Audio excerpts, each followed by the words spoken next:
அந்த அந்த இதுக்கு வந்து என்னால் போக முடியாமல் இருக்குது. அப்போ தான் வந்து அட்லீஸ்ட் நம்ம ஏதாவது ஒன்று ரெகுலராக கன்சிஸ்டன்சியாக பண்ணணும் அப்படின்ட்டு தான் நம்ம இப்போ இதை வந்து எடுத்துருக்கிறது.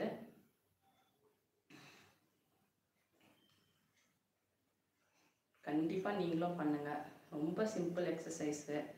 பாருங்கள், டைம் போகிறதே தெரியாது. ஒரு 1/2 hour நம்ம மொபைலுக்கு ஒரு கண்டென்ட்டுக்கு எவ்வளோ வந்து நம்ம டைம் ஸ்பெண்ட் பண்ணுறோம். ஸோ அது வந்து உங்களுக்கு எப்பயுமே வந்து யூஸ்ஃபுல்லே கிடையாது. உங்களுக்கு ஏதாவது அந்த மாதிரி ஒரு என்ன சொல்கிறது, தேவையில்லாத ஒரு கண்டென்ட் நீங்கள் கேட்கணுன்னாக்கா நீங்கள் போட்டு விட்டுட்டு அப்படியே நீங்கள் ஏதாவது குக்கிங் பண்ணும்போதோ இல்லை சாப்பிடும்போதோ அப்படி வந்து கேட்டு அந்த கண்டென்ட்டை வந்து ஃபினிஷ் பண்ணிவிடுங்க. ஏன்னா இப்போ யூடியூப்பில் வந்து கண்டென்ட் வந்து அவாய்ட் பண்ண முடியாதது.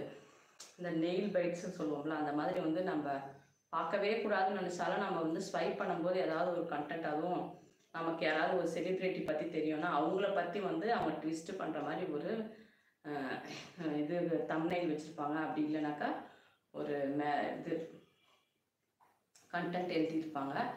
ஸோ நமக்கு உடனே வந்து அவங்கள பற்றி தெரிஞ்சுக்கணும் அப்படின்ட்டு நம்ம அதை ஓப்பன் பண்ணோன்னாக்கா நமக்கு வந்து ஒரு 1/2 hour வந்து அப்படியே வேஸ்ட் ஆகிடும். அதனால் நமக்கு ஒன்றுமே பிரயோஜனமே கிடையாது. ஸோ வந்து போடுறவங்களுக்கு தான் கண்டென்ட் வந்து யூஸு.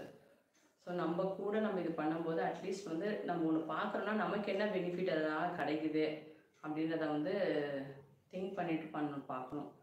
ஸோ அப்படி பார்க்கவே கூடாதுன்னு நம்ம சொல்ல முடியாது. பார்க்கணுன்னும் போது நம்மளோட வேஸ்ட் டைமில் காதில் அப்படி கேட்டுட்டு போயிட்டே இருக்கணும், அவ்வளோதான். ஸோ அந்த மாதிரி ட்ரை பண்ணுங்கள். உங்கள் டைம் வேஸ்ட் பண்ணாமல் ஒர்க் பண்ணும்போதே கண்டென்ட் பார்த்து முடிச்சுக்கங்க. நான்லாம் வந்து அப்படி தான் பண்ணுவேன். ஷாப்பில் கூட அப்படி தான், ஏதாவது நான் ஒர்க் பண்ணிகிட்டே இருக்கும்போது ஏதாவது போட்டுட்டு கேட்டுகிட்டே இருப்பேன். அது அப்படியே முடிஞ்சிடும். மேக்ஸிமம் வந்து நான் மதன் கௌரி பார்ப்பேன். ஸோ அவங்க இந்த மாதிரி டக்குன்னு வந்து சின்ன டைமிங்கில் நமக்கு வந்து நியூஸ் வந்து சொல்லிவிடுவாங்க. இந்த எல்லா நியூஸ் சேனலுமே இப்போ வந்து ஒரு இதுவாகிடுச்சு, பிஸ்னஸ் ஆனதால் சும்மா வந்து பெருசாக போட்டு டைம் வேஸ்ட் பண்ணுறாங்க மாதிரி எனக்கு தோணும். டக்குன்னு ஒரு விஷயத்த சீக்கிரம் தெரிஞ்சுக்கணுன்னாக்கா ஏதாவது ஒரு இந்த மாதிரி ஒரு சேனலில் பார்த்துட்டு ஜென்யூனான சேனல் பார்க்கணும்.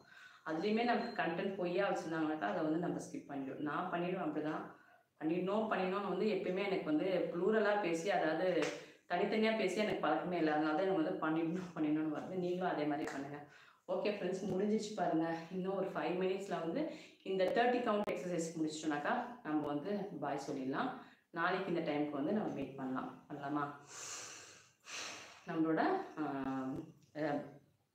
பிரெஸ்ட் வந்து நல்லா லிஃப்ட் ஆகிறதுக்கும் நம்ம கை இந்த இடம் வந்து தின்னாகிறதுக்கும் தான் இந்த எக்ஸசைஸ். சிம்பிள். ஓகே, 1 2 3 4 5 6 7 8 9 10 11 12 13 14 15 16 17 18 19 20 21 22 23 24 25 26 27 28 29 30. ஸோ இந்த எக்ஸசைஸில் வந்து நமக்கு 2 பெனிஃபிட் இருக்கிறதால இந்த எக்ஸசைஸை கம்பல்சரி நான் வந்து 30 டைம் பண்ணுறேன். அதுவும் நமக்கு உட்காந்துட்டே பண்ண போகிறோம். கஷ்டமே இல்லாத எக்ஸசைஸ். ஓகே ஃப்ரெண்ட்ஸ், இன்றைக்கி வந்து 30 minutes எக்ஸசைஸ் நம்ம முடிச்சிட்டோம். ஓகேவா? ஸோ எக்ஸசைஸ் பற்றிலாம் நீங்கள் ஒன்றும் டவுட் கேட்காதீங்கன்னு. நான் வந்து என்ன பண்ணுறனோ ஆல்ரெடி எனக்கு சஜஸ்ட் பண்ண தான் பண்ணிகிட்ருக்கேன். இது கண்டிப்பாக வந்து எல்லாருக்கும் காமனான எக்ஸசைஸ் தான். ஸோ தனித்தனியாக வந்து இது அதுக்கு எதுக்கு அப்படின்னு நம்ம செய்யும் போதே நான் சொல்லிட்டு தான் செய்கிறேன். ஸோ கண்டிப்பாக வந்து ஒரு வீடியோ பார்க்கும்போது நான் சொல்லிட்டு தான் செய்கிறேன். ஓகே ஃப்ரெண்ட்ஸ், எல்லாருக்கும் ரொம்ப தேங்க்ஸு. இந்த டே வந்து உங்களுக்கு ரொம்ப சக்ஸஸ்ஃபுல்லாக அமையட்டும். பார்க்குற எல்லாருக்கும் இந்த டே வந்து நீங்கள் நினச்சதெல்லாம் நடக்கட்டும். ஓகேவா? நடக்கும். Okay, by.